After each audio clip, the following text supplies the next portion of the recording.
Howard Phillips Lovecraft. Biografía. H. P. Lovecraft nació el 20 de agosto a las 9 de la mañana en el hogar familiar situado en el número 194, hoy 454 de Angel Street, en Providence, Rhode Island, en 1890, dentro de una familia acomodada pero venida menos.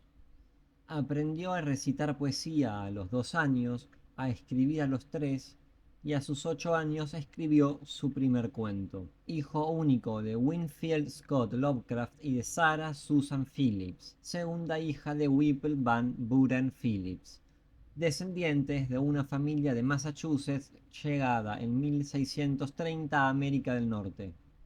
Desde pequeño mostró tener un carácter solitario y abstraído. A los 14 años firmó su primera obra, La bestia en la cueva, un relato gótico, publicado en 1918 en el periódico The Vagrant.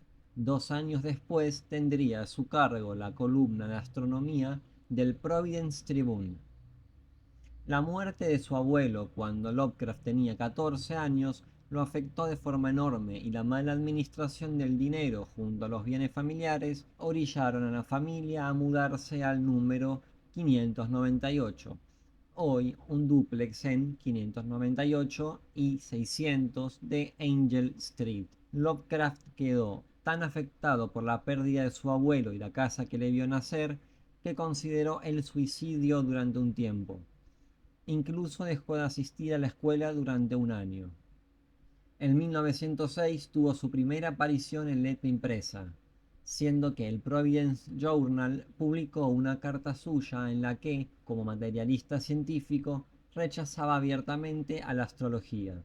Esta publicación le siguieron varias otras en diarios semanales de Rhode Island y Providence. Para su regreso a la escuela, estas columnas ya le habían dado cierta fama entre sus compañeros y maestros de escuela. En 1908, antes de su graduación, sufrió un colapso nervioso y no recibió su diploma. S. T. Yoshi, un biógrafo de Lovecraft, sugiere que este colapso pudo deberse a sus dificultades con las matemáticas, lo que a futuro frustraría su ambición en el estudio de la astronomía.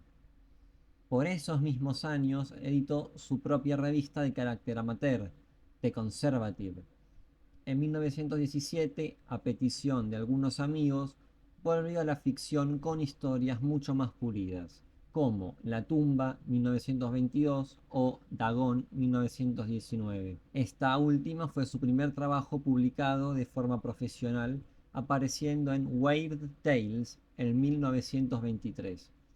Sobre esta época comenzó a formarse poco a poco una enorme red de admiradores y amigos, entre los que se encontraban Robert Bloch, Clark Ashton Smith y Robert E. Howard. Este último fue el creador de Conan el Bárbaro. La extensión y frecuencia de sus misivas con esas amistades lo convirtieron en uno de los más prolíficos escritores del género epistolar. Según otro de sus biógrafos, L. Sprague de Camp, a lo largo de su vida, Lovecraft escribió alrededor de 100.000 cartas. Él poco conoció a su padre, ya que éste pasó sus últimos años recluido en una institución de salud mental, debido a la sífilis, muriendo cuando Lovecraft tenía 8 años. Poco le afectó su muerte a comparación con la de su madre en 1921, luego de una larga enfermedad que algunos biógrafos relacionan a la sífilis. Lo cierto es que la causa inmediata fue un postoperatorio deficiente después de una intervención quirúrgica de vesícula biliar.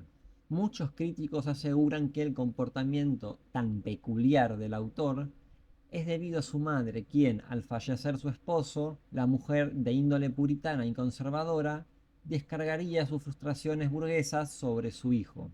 Ella estuvo ingresada, al igual que su marido, en el Butler Hospital.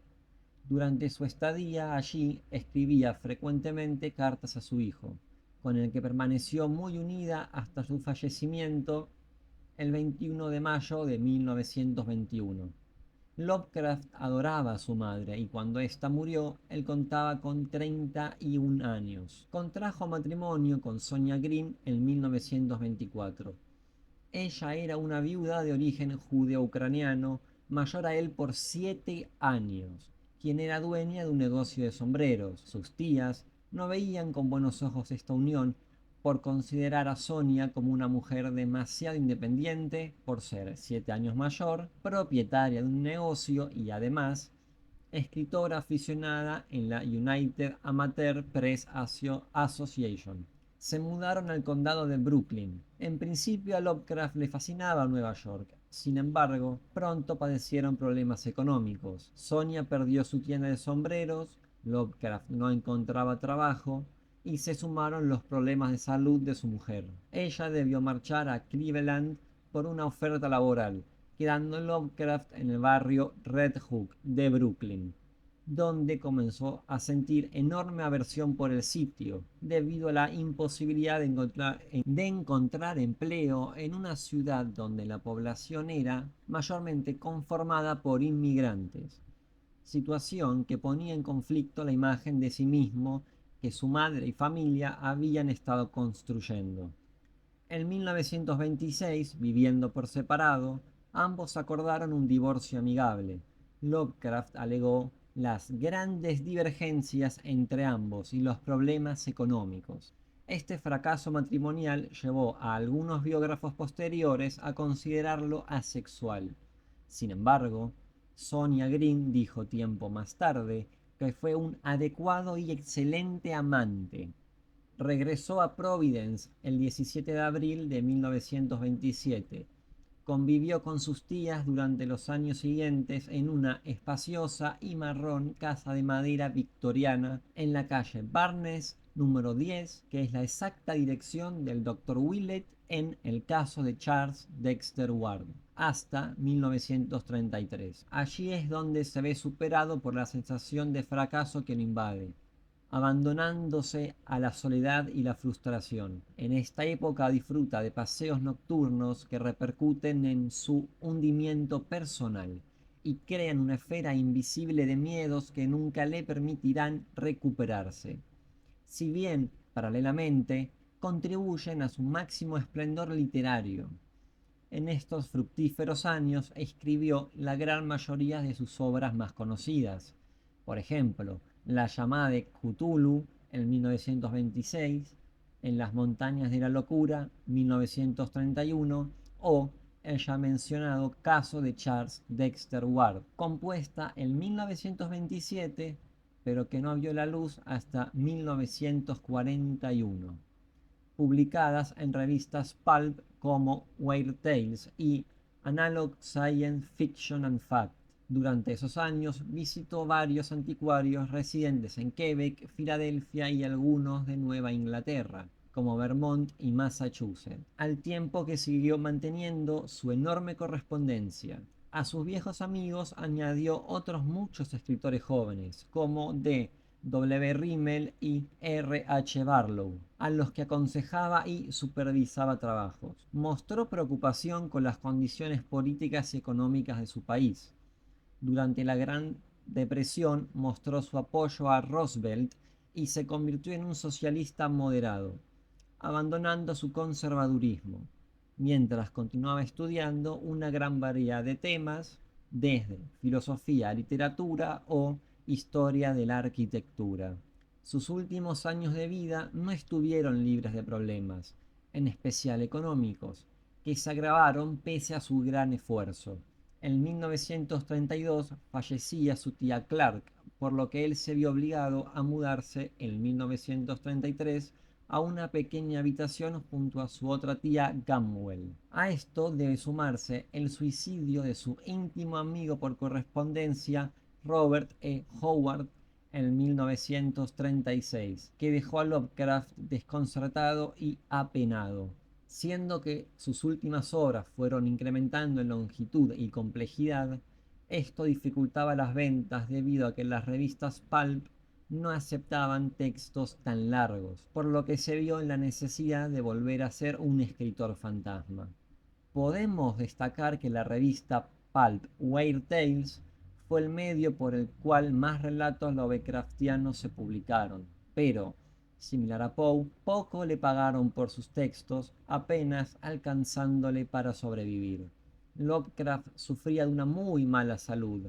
Con ello hay que sumar la desnutrición que padeció en sus últimos años. Fue llevado de urgencias en febrero de 1937 al Hospital Jane Brown Memorial de Providence, muriendo en la sala general el 15 de marzo de ese mismo año, a causa de un cáncer intestinal complicado con lo que anteriormente se llamaba enfermedad de Bright, la actual nefritis.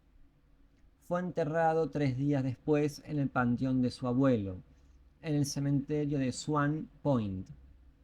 En su lápida sin losa puede leerse la inscripción "Yo soy Providence", la cual fue tomada de una de sus muchas cartas. Hemos llegado al final del video, amigos. Más adelante veremos algo de la amplia obra de Howard Phillips Lovecraft. Si les ha gustado, denle like, dejen su comentario en la caja de comentarios y compartan, si les place, por supuesto.